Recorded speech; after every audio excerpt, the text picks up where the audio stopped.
Hi there and welcome to Safari Savannah. I'm Savannah Robinson and I'm so excited that you've joined us today. Today we're at Clifty Falls State Park, just an hour north of Louisville, Kentucky. It's home to some beautiful views, some great hiking trails, and abundant wildlife. Today we're getting ready to go talk to a naturalist, so come on, let's see what they have in store. This is Stefan Johnson here at the Clifty Nature Center. Thank you so much for being on the show. Well, it's a pleasure to be here. Thank you very much for coming in. Can you tell us, how long have you been here? I've been a naturalist at Clifty Falls for actually a very short time. I started in September after one of the other naturalists decided to move on. And so I was lucky enough to be able to get the position. So. What's your favorite part about being at Clifty so far?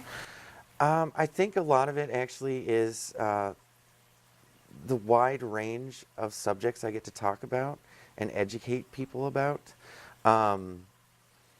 Things about the park that they don't know, and we cover such a wide range of topics. We do ecology, geology, paleontology, and we get into a lot of history as well, because there's so much history of this park, having been started in 1920. And the park system itself is 100 years old this year, so it's our centennial celebration, which is fantastic. And we get to talk so much about the deep history here, you know, from the 1800s all the way up to present. And but we even get to go further back than that. In reality, on a regular basis, we're covering, you know, about 2 million years worth of history, which is fascinating. I mean, so what I like about it the best, I think it's just the wide range of topics I get to talk about, and the deep understanding I get to give people of the history and about, you know, just the natural life here and how fantastic this park actually is. I know that it's Indiana's bicentennial is this year. Can you tell us a little bit about what the park is doing to celebrate? Well, we have been doing a lot of different events, specifically, you know, in the parks, and each park has, you know, sort of been doing their own things as well. So, you know, just putting on more programs than normal, offering up to the public more of an opportunity to come to the park and let us as naturalists actually, you know, do specific programs with them. We've been doing a lot of stuff with arts in the parks. Just a lot of things having to do mainly with trying to really realize Richard Lieber's vision, who was the one who started the state parks in Indiana. And his vision was to, you know, basically have a park within 1 hour driving distance of every single person that lives in Indiana. And that vision has been realized just prior to the centennial celebration. So, I mean, it's really just a celebration of all the parks and everything that they have to offer. And so, you know, I think for the most part, it's been just offering more programs and getting the public more involved to see what kind of fantastic resources that they have here for them to enjoy as the public, because the parks are really for them. So I heard that you had something to talk to us today about. Oh, well, yeah, I was going to talk to you about turtles. So what kind of turtles do we have here today? Well, we actually have 5 species of turtles. And we've got a map turtle, and he's really active swimming over there. His head kind of looks like a topographical map. We have red-eared sliders, and you can notice them by they have a red coloring on the side of their heads. And then we have a stinkpot turtle, and we have painted turtles. And then not in this habitat, we do also have a box turtle. So it looks like we have a guest with us today. We do. This is a painted turtle. And it looks like she's pretty excited right now. So, but we're just going to talk a little bit about some of the interesting things about turtles and what makes them unique. A lot of people think that snakes and crocodiles are older than turtles, but that's actually not true.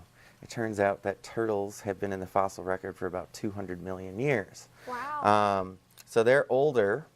And they're a very successful species, you know, obviously since they've been around for so long.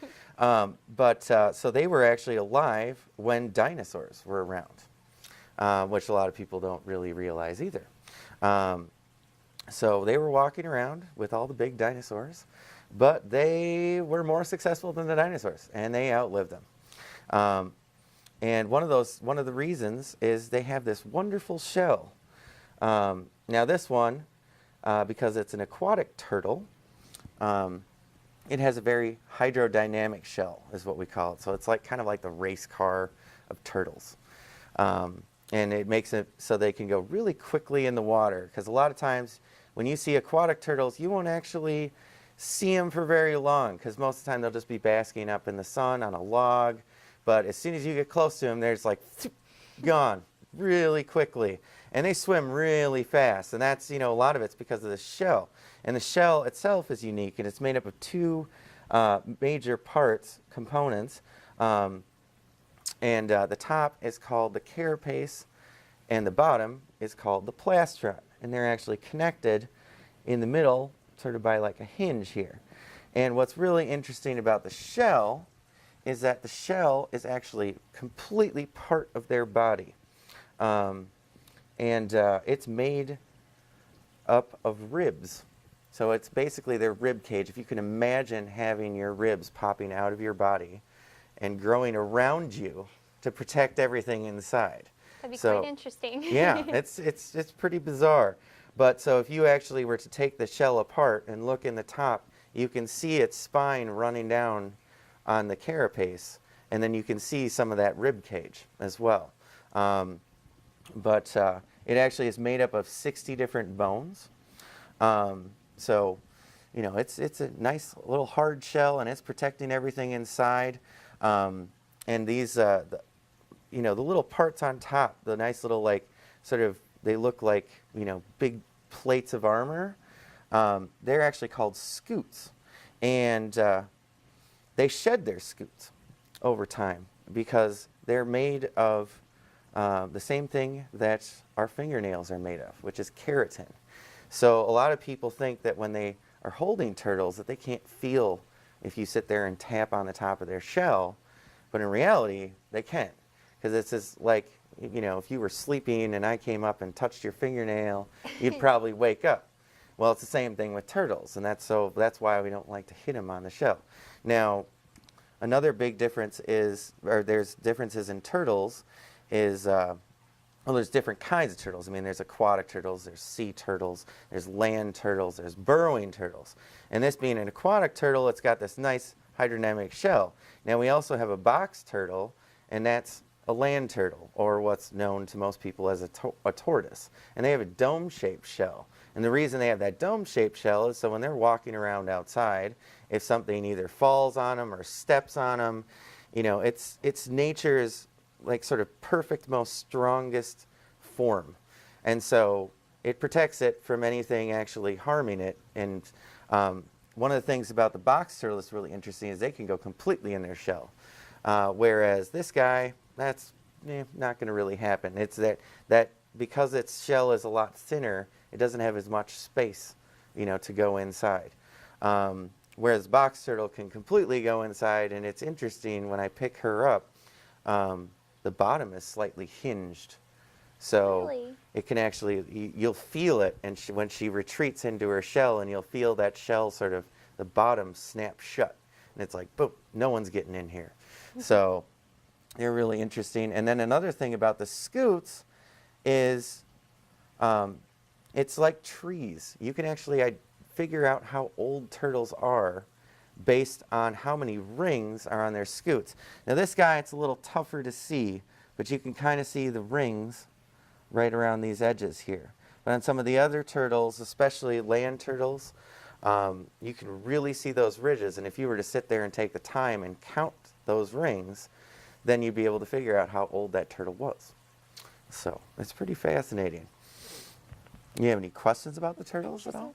So can you tell us a little bit about the box turtle? Are box turtles endangered then? Are they on the endangered species list? Well, they're on the endangered species list, but it's a little bit different than your typical endangered species. There actually is a lot of box turtles. They're on the endangered list because people have actually taken them out of their habitat, had them as pets, and then decided to get rid of them. Now, the thing about box turtles is it's not like deer who use pheromones to mate, or birds who use different calls, to call in their mates. Turtles actually have to see their mates. So a box turtle, because it's on land and it's a slower moving turtle, they have to actually walk to their mates. And so if they don't see a mate, then they won't be able to reproduce. So the problem is people picking them up and moving them all over the place, and then it hurts their chances for mating. So that's the reason that they're illegal to either sell or keep anything having to do with box turtles. So what our rule is, and what we tell people is, if you ever see a box turtle on a road, it's illegal to hit the turtle. So you need to stop and pick up the turtle and move it in the direction that it's moving in. So it's not like, oh, put it on the opposite side of the road, because that's just going to confuse it. So you just move it in the same direction, put it on the opposite side of the road, or in the direction it's going, and just let it go about its business. And then we're hoping over time that it'll just sort of bring the population back to its normal levels, because the turtles will be doing what they're supposed to be doing instead of being moved all over the place.